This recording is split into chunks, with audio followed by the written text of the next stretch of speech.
Bienvenue à cette dévotion matinale. Alors que nous plongeons dans la richesse de la parole de Dieu, nous vous invitons à considérer de soutenir cette émission. Votre générosité est essentielle pour nous aider à développer différentes ressources de formation pour apprendre et grandir comme disciples de Jésus.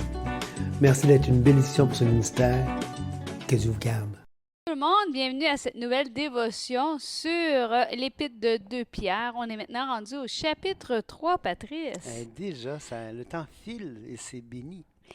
Ce qui est béni, c'est que même si le temps file, on prend le temps dans la parole de Dieu. Ça, c'est une bénédiction en réalité. Je vous encourage à vous donner des objectifs personnels, des objectifs pour pouvoir progresser dans votre vie. Une dévotion, ça sert aussi à s'encourager les uns les autres, à aller plus loin dans tous les aspects de votre vie.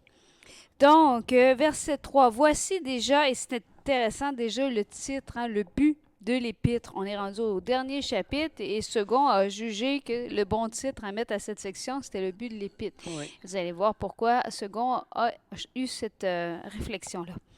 Voici déjà, bien-aimés, la seconde lettre que je vous écris. Dans l'une et dans l'autre, je cherche à éveiller par des avertissements votre saine intelligence, afin que vous vous souveniez des choses annoncées d'avance par les saints prophètes et du commandement du Seigneur et du Sauveur enseigné par vos apôtres. Sachez avant tout que dans les derniers jours, il viendra des moqueurs avec leurs railleries et marchant selon leur propre convoitise. Alors déjà, voici déjà bien aimé la seconde lettre que je vous écris, évidemment. Il y avait un Pierre, là, il y a deux Pierres. Dans l'une et dans l'autre, je cherche à éveiller par des avertissements votre saine intelligence. Et il y a plusieurs mots là-dedans qui sont intéressants. Le premier, c'est réveiller. Et le mot, c'est diegero, ça veut dire réveiller pleinement. Alors, tu n'es pas comme endormi ou entre le sommeil puis l'éveil. Tu es vraiment réveillé, mettons, après une double dose d'expresso. Tu es réveillé. Alors, ici, Pierre veut vraiment.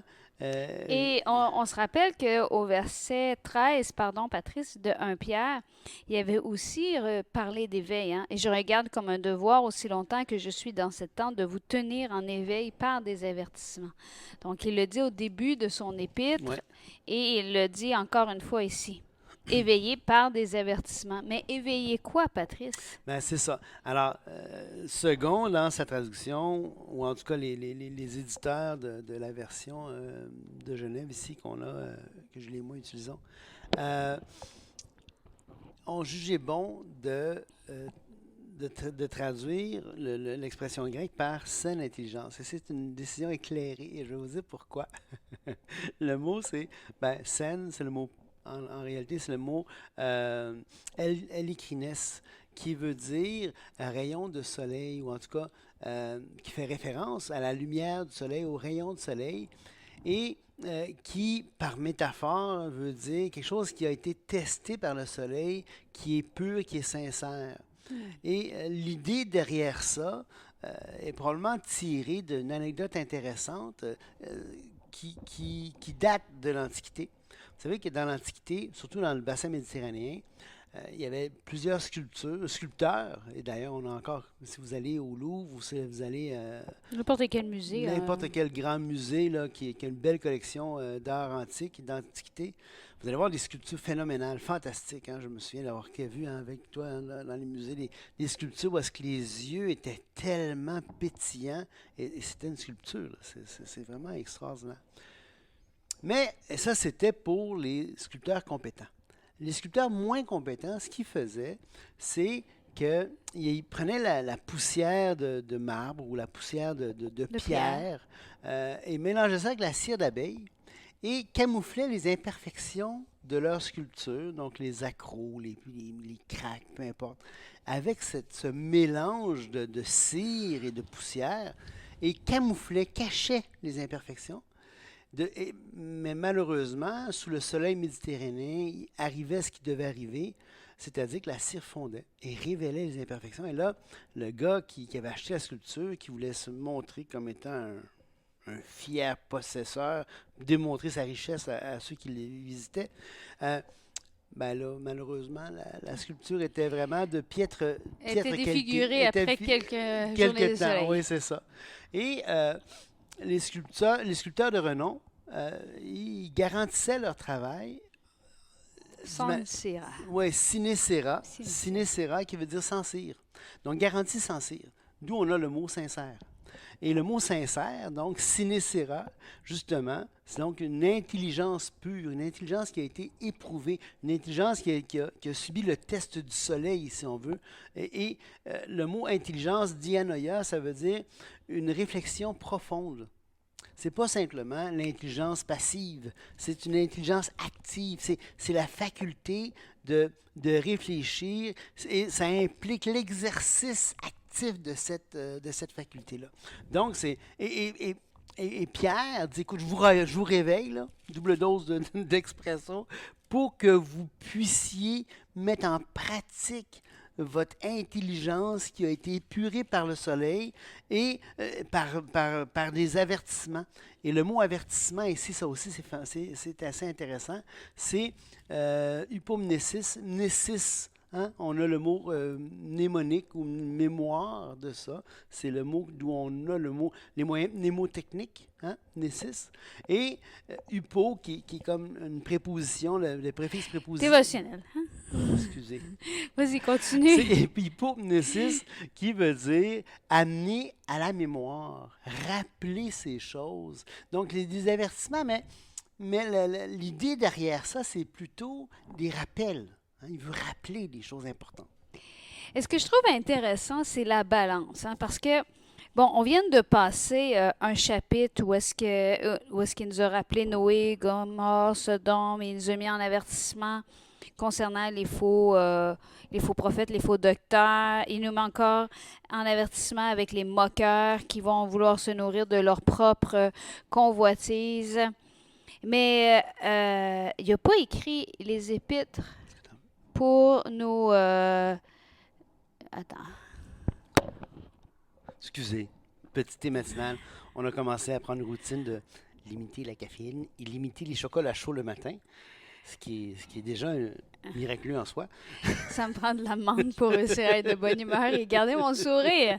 Donc, ce que je disais, mais si on regarde la première épître et la deuxième épître, alors que les deux épîtres sont parcourues d'avertissements concernant les dangers, soit l'épreuve, soit les pièges qui peuvent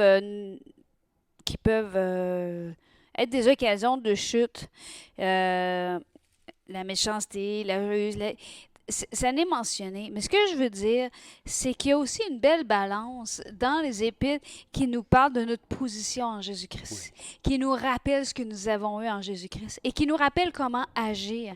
Donc, les avertissements ne sont pas faits pour qu'on passe 3 heures à parler de la dépravation de Sodome et Gomorrhe. Il en parle pour dire hey, attention, c'est dangereux. Ça peut mener jusque-là. Et c'est une réalité dans laquelle on vit. C'est pour ça que dans comment je peux dire ça, une époque comme on vit actuellement, on peut prendre différents discours. On peut commencer à marteler les gens sur la fin des temps, sur mais c'est pas ce qui amène... comment je peux dire ça? C'est bien à condition que la balance soit faite. Ouais. Et pour nous... Vas-y. Non, continue. J'ai juste quelque chose à ajouter par rapport à ça. Pour nous, je pense qu'on a choisi de prendre la balance, de dire, on va étudier les Écritures, on va prendre ce temps-là pour nourrir notre foi, se rappeler qu'est-ce qu'on a reçu en Jésus-Christ, comment on a tout pleinement en lui, se rappeler comment Dieu s'attend à ce que nous marchions de jour en jour, se rappeler, et il est le même hier, aujourd'hui et éternellement. Peu importe l'état dans lequel notre société est, les conflits qui soient mondiaux ou médicaux, soit dit en passant, toutes les générations, sauf probablement la mienne, ont vécu des moments difficiles. La mienne, puis peut-être l'autre d'avant. Il y a eu la Première Guerre, il y a eu la Deuxième Guerre, il y a eu des 5 ans où est-ce que des années que les enfants ne pouvaient pas aller à l'école. C'est pas quelque chose qui est unique Non. à notre époque En fait, actuelle. ce qui était unique, c'est un si grand laps de temps avec une paix si grande. Tu sais. Depuis les années 60 au Québec, je veux dire, c'était après la Révolution, on a quand même vécu des années extraordinaires là, de croissance. C'est sûr qu'il y a eu des récessions, mais Oui, tu sais, et dans l'histoire, l'accessibilité à l'école au plus grand nombre, ouais, tout ça, c'est tout, et les soins tant de mieux, santé universels, excellent. C'est pas. fantastique. Mais ce que je veux dire, c'est vraiment, faisons attention de se nourrir des bonnes choses, Oui, parce oui. que sinon, on va se tirer vers le bas. Oui. Puis je dirais même que, tu sais, de se concentrer sur ça, de porter, ouvrir l'oreille à toutes ces cris, ces clameurs-là, ce qui se produit, même physiologiquement, là, c'est que on rentre dans un mode où est-ce que le taux de cortisol, le taux d'hormones de stress dans le corps est tellement élevé, puis le taux d'adrénaline devient tellement élevé. Vous savez ce que ça fait l'adrénaline, hein? L'adrénaline, ça ferme la vision et ça focus, ça rend plus clair comme un tunnel devant soi, qui fait qu'on perd de vue l'image en entier. Parce que ça, et le but, c'est extraordinaire si tu te fais poursuivre par un lion, parce que ça envoie du sang aux extrémités, donc pour courir, et ainsi de suite. On peut faire un exemple plus concret, hein? Oui, Quand j'ai eu un accident de voiture, je me souviens très, très, très, très, très bien de ce qui s'est passé. J'ai pris du temps avant d'aller rechercher mon permis parce qu'on avait eu un accident de voiture. Là, on a l'air de savoir pas conduire ni l'un ni l'autre, mais un grave accident de voiture il y a de ça déjà 16 ans. ouais, 16, l'année de notre 17 ans. mariage, l'été de notre mariage, juste avant notre mariage. C'est ça. Et bon, j'ai eu des séquelles physiques et j'ai eu des séquelles psychologiques aussi. Dès qu'on arrivait à une intersection et qu'il y avait une voiture d'un côté, j'étais incapable de savoir si elle était pour nous percuter, si elle était pour arrêter. Pour moi, elle était toujours pour nous percuter. Bon, c'est un peu stressant pour le conducteur. Mais tout ça pour dire que je me disais toujours, quand je vais avoir, si jamais il arrive une situation où j'ai besoin d'agir vite en voiture et que c'est moi qui est au volant, comment je vais faire? Aujourd'hui, je suis plus stressée du tout au volant parce que quand j'ai eu mon accident de voiture, en fait, il y a une voiture qui s'en venait sur nous, il y avait de la glace, et je me suis tassée sur Le bord, sur le la bord, côte-nord, ouais. sur l'accotement. Et j'ai attrapé une belle flaque de glace noire avec la petite neige dessus. Donc, bien sûr, ma voiture a décidé de ne plus être sous mon contrôle. Et c'était sur le bord D'une falaise. d'une falaise. Donc, tu dis, bon, OK, je ne veux Une pas... dizaine de mètres, c'était dans la mer. Fait que je voulais pas freiner parce que je sais très bien, je suis prof de sciences, donc je sais que si je freine trop vite sur une flaque de glace, je vais juste me donner un bel élan pour être sûr de percuter avec adéquatement Donc, j'ai posé la question et pour moi, je vois la scène au ralenti, là. J'ai dit à Patrice, qu'est-ce que je fais? Patrice, lui, il était pas avec la bonne adrénaline. C'était Non. pas à lui de l'avoir, c'était à moi de l'avoir. Lui, il avait le cortisol dans le tapis. Mm. Moi, j'avais l'adrénaline au tapis. Oui, bien aussi, et ce que ça a eu comme impact, c'est qu'il y a trois réponses possibles à l'adrénaline. On fige, on fuit ou on se bat. Ben, moi, j'ai figé. Et c'est correct. Il était pas au volant. C'était bon pour lui de figer. Il pouvait rien faire. Moi, par contre, j'ai vu tout au ralenti. J'ai tourné, j'ai essayé de reprendre le contrôle. Puis finalement, quand j'ai vu une autre voiture s'en venir, là, j'ai dit, bon, je choisis soit le garde-fou, soit le cap rocheux. J'ai pris le cap rocheux. Il y avait des arbustes. On a fait, on a arrêté. Et à ce moment-là, je vous ai pas dit que Patrice était en train de travailler sur sa thèse de la maîtrise maîtrise, et sur son ordinateur. Donc, il a lâché son ordinateur sous l'impact et moi, j'ai lâché le volant, j'ai attrapé son ordinateur en plein vol et je lui ai remis. J'étais très reconnaissant parce que le travail n'était pas sauvegardé à ce moment-là. Donc, tout ça pour dire que l'adrénaline, c'est pas, j'ai pas l'habitude d'attraper des ordinateurs en plein vol de manière très droite et de les remettre. Mais l'adrénaline a fait que Ma tête savait, tu te tiens droit, parce que le premier accident, j'ai été en torsion, donc j'ai été blessée. Tu te tiens droit, tu focuses, tu respires, tac, j'ai attrapé, j'ai donné. Donc vraiment, pour une situation un peu plus concrète, peut-être, qui pourrait plus vous arriver que de vous faire attaquer par un lion, l'adrénaline voit vraiment un tunnel Un précis. tunnel. Et ce qui fait que tu perds de perspective. Tu n'as plus de la perspective. Tu perds tout parce que c'est ce que ça fait. Ça amène le focus sur la situation pour que tu puisses survivre. Mais dans un cas comme où on vit là, avec les stresseurs, avec l'adrénaline, s'entretenir de ça, ce qui se produit, c'est que le corps est toujours dans ce mode de fuite, de figer ou de combattre, sans aucune résolution possible, parce qu'il n'y a rien à fuir, il n'y a rien à figer. Tu es figé là, pourquoi? Tu sais? Et ce qui se passe dans ce moment-là, c'est que c'est impossible. Physiologiquement, le cerveau, quand quand il est inondé de cortisol puis d'adrénaline, il est physiologiquement, biologiquement impossible de répondre à ce que Pierre dit ici en disant d'utiliser sa saine intelligence. Hier, il y avait une image sur Facebook qui a passé, bon, Excusez. comme il en passait tous les jours, et c'était écrit « Assis-toi avec les gens heureux, la discussion sera différente ». Et je pense qu'on pourrait dire ayons une discussion différente aussi en tant que Ouais. croyants. Parce qu'on a un message d'espérance. Et le message d'espérance qu'on a n'est pas une réponse au COVID, Non, c'est ça. n'est pas une réponse aux guerres, n'est pas une réponse aux faux docteurs. Elle est une réponse à tout. On a tout pleinement en lui. Ouais, c'est ça. Le message de la croix n'est pas devenu pertinent aujourd'hui et n'est pas moins pertinent aujourd'hui. Il nous apprend à marcher d'une manière digne. Il nous apprend à mettre nos efforts pour ajouter à la fois la piété à la piété. Là, je ne dis pas dit dans le bon ordre. Attendez, là. Patrice va dire que je suis en train de corrompre les Écritures. Non, c'est une joke.